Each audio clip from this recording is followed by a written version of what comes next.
on impose des vérités par les médias. Il y a encore un point où je rejoins M. Motunde, c'est la pluralité des médias. Il y a un traitement binaire actuellement, avec France 2 qui soutient systématiquement toutes les centrales syndicales en présentant leur combat comme étant héroïque, et TF1 qui soutient systématiquement le gouvernement en présentant tout mouvement comme une réaction injustifiée d'illuminés. Et c'est sans arrêt la même opposition avec ce petit système bien malin, comme c'est aux mêmes horaires, que les gens qui auront le journal sur France 2 ne le ratent pas sur TF1, que les gens qui le ratent sur TF1 ne le ratent pas sur France 2. Donc il n'y a aucune possibilité, comme ce serait idéal, de recouper les informations et de recouper les médias. Donc on est vraiment pris en otage intellectuellement et physiquement quand il y a des blocages, et mis devant le fait accompli. Et là, ces lobbies médiatiques du travail instrumentalisent complètement, puisque c'est le juste thème de cette émission, la démocratie. Vous avez un exemple concret de cette différence d'approche sur un cas concret, sur TF1 notamment et France 2, puisque ce sont les deux médias les plus importants?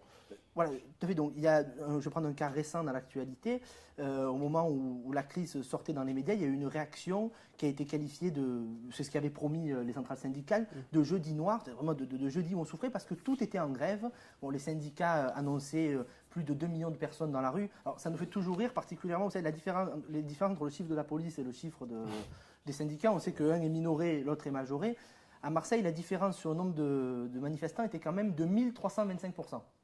1325% de différence entre le chiffre qui a été relayé par les médias, qui est celui des communiqués de presse des syndicats, et celui qui a été donné par la police. Là, il faut quand même se poser des questions. Surtout qu'on a découvert lors de ce jeudi noir donc, que certains syndicats envoyaient les communiqués de presse avec le nombre de manifestants avant la tenue de la manifestation. Il y a une réaction positive du côté des médias. C'est quelque chose qui nous a fortement surpris. Et sur ce jeudi noir, donc, il y a eu d'un côté France 2 qui présentait ça comme une mobilisation de la société civile où tout le monde s'était engagé contre le gouvernement Sarkozy, et de l'autre côté, on nous présentait une empathie du gouvernement qui presque avait manifesté dans la rue avec les gens et qui avait pris en compte leurs problèmes. Alors que la réalité, pour les gens qui sont réellement dans la société civile et qui se placent apolitiques dans la société civile comme Liberté Chérie, c'est un étau. Elle est sans solution. C'est un étau où on a d'un côté des manifestations sans qu'aucune solution ait été proposée, et du côté du gouvernement, très peu de solutions, et quand il y en a, des solutions qui vont nous coûter très cher pour des effets souvent inutiles. Donc d'un côté comme de l'autre, il n'y a pas de réelle liberté, de réelle possibilité de s'exprimer, de débat démocratique sur ces thèmes qui sont quand même essentiels, qui sont les thèmes qu'on a choisis parce que ce sont les préoccupations principales des Français et du monde, qui se loger, avoir un travail, en profiter pour accumuler une retraite qui permette d'avoir une fin de vie agréable, l'éducation de ses enfants et la santé. Ce sont quand même les thèmes les plus importants. Tout ça en France est géré par les syndicats et même co-géré par les syndicats. C'est le système qui a été mis en place, le système de co-gestion, sans qu'elles aient besoin d'être représentatifs. C'est quelque chose qui est scandaleux. Alors justement, Jean-Philippe Omotunde, cette différence d'approche dans un fait, n'importe lequel, un événement, notamment celui de la Guadeloupe dans votre cas, quelle incidence il peut avoir sur les Français ici? Oui. Quelle image on essaye de leur donner à travers justement ces différentes approches? C'est-à-dire que l'incidence, elle est quand même relativement grave. L'incidence est relativement grave parce que les gens sont à 7000 km du lieu de l'action, donc ils n'ont que leur reportage pour avoir une opinion quand même la plus fiable possible de ce qui se passe. Et comme le reportage est déjà orienté, malheureusement, les gens finalement ont une vision qui est totalement édulcorée de la réalité, stéréotypée même, et qui fait que c'est d'autant plus facile en fait d'être contre un mouvement qui pourtant a une légitimité et une moralité quand même relativement élevée. Moi, j'ai vu des choses à la télévision quand même qui vous portent quand même à la réflexion. Il faut savoir qu'au début, on ne faisait aucun reportage sur ce qui se passait donc en Guadeloupe. C'est plusieurs semaines après qu'on a commencé à avoir des reportages. Mais ces reportages, c'était quand même quelque chose d'extraordinaire. Au même moment, il y avait les événements à Madagascar. À Madagascar, oui. Les gens manifestaient à Madagascar. On a donc des caméras qui viennent filmer les manifestations et des micro-trottoirs qui sont tendus aux manifestants qui s'expriment. Et le leader, donc, s'exprime aussi à la télévision. Bon. Et tout de suite après ce reportage, on vous emmène directement en Guadeloupe, où là, il n'y a aucun micro-trottoir, où le leader, on ne sait même pas qui c'est. C'est-à-dire son nom n'apparaît même pas dans le reportage. Et là, on se dit quand même, c'est fort. parce que les deux reportages sont collés, hein, viennent l'un après l'autre, et la différence de traitement de l'information, donc ça dépasse l'entendement. Donc c'est là où, après, on est arrivé dans une période où, ne pouvant plus nier le mouvement populaire, hein, il faut quand même le souligner, c'est-à-dire que c'est un cas où, finalement, c'est la partie civile qui a dit, écoutez, on ne peut plus continuer comme ça, donc nous, on va prendre le pas sur tout ce qui est un peu, qui représente les élus d'une façon générale, des gens qui sont censés défendre les intérêts du peuple d'une façon générale, et même si les syndicats se sont fédérés, le peuple est venu en direct, de manière non seulement à comprendre la réalité du fonctionnement, parce que beaucoup de choses n'avaient jamais été dites ouvertement, les gens ont découvert quand même beaucoup de choses qu'ils ne savaient pas, dont ils avaient des intuitions sans avoir des faits précis, et c'est cette fameuse réunion au World Trade Center où on a réuni tous les responsables économiques de l'île, où on s'est retrouvé directement à l'époque de l'apartheid. C'est-à-dire que quand on réunit des responsables économiques de l'île, ces gens sont tous d'ascendance européenne. Mais vraiment 99,9% des gens sont d'ascendance européenne. Et vous avez donc des gens, ou libanais, syriennes et autres, et vous avez les gens qui sont les autochtones qui sont archi-minoritaires. Dans un pays où il faut quand même rappeler que les personnes d'ascendance africaine représentent pratiquement 85% de la population. Alors, est-ce à dire, là, je vous le demande à tous les deux, est-ce à dire qu'on ne peut plus faire confiance aux médias, par exemple, ici en France? Parce que la partialité fait partie justement du travail d'investigation. Sincèrement, moi je ne mènerai pas de combat pour la liberté de la presse.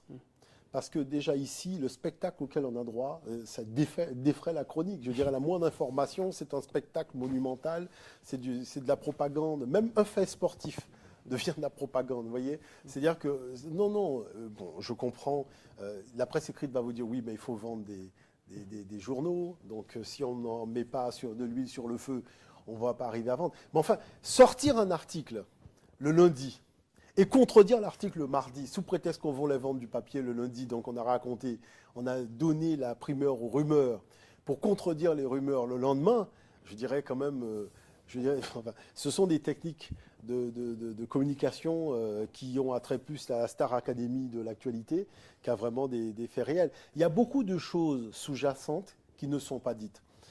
Moi, je prends un cas précis.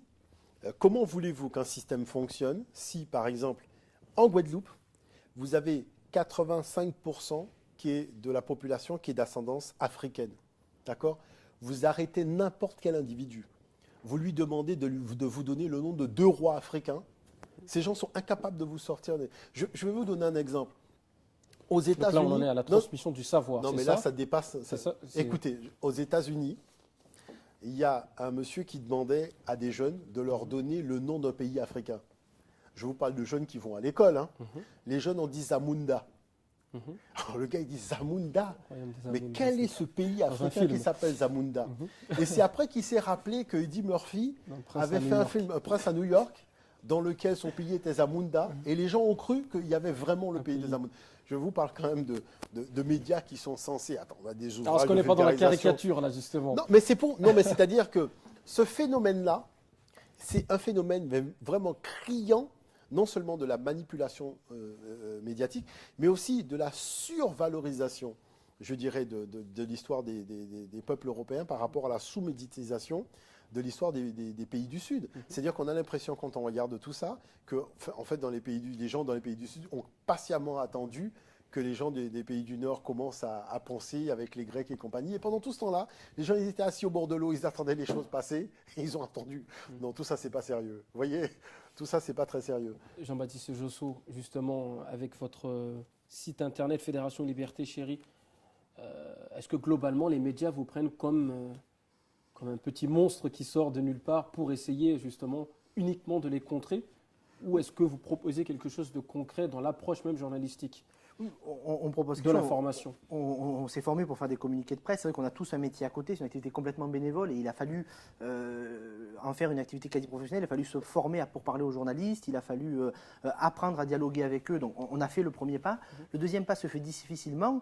On dit, comme on le dit à juste titre, qu'il y a aujourd'hui une difficulté de la presse à assumer la pluralité des opinions. C'est-à-dire qu'il y a un mainstream en France et il faut publier sur le mainstream parce qu'on a peur de dire que certaines idées existent, que certaines personnalités existent, que certaines associations ramènent du monde sur des idées qui ne sont pas dans le mainstream.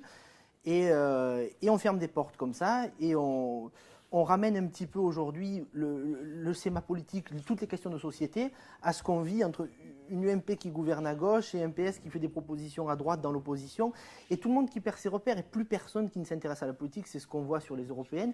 Et ce schéma politique se retranscrit dans les questions de société. Il n'y a plus de journaux engagés, très peu de journalistes engagés, très peu de journalistes qui veulent publier des gens engagés sans être engagés eux-mêmes.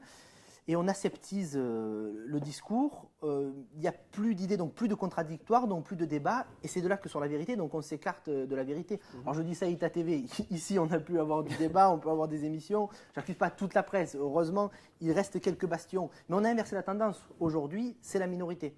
Aujourd'hui, on se démarque en mettant à l'honneur la liberté d'expression. C'est inquiétant.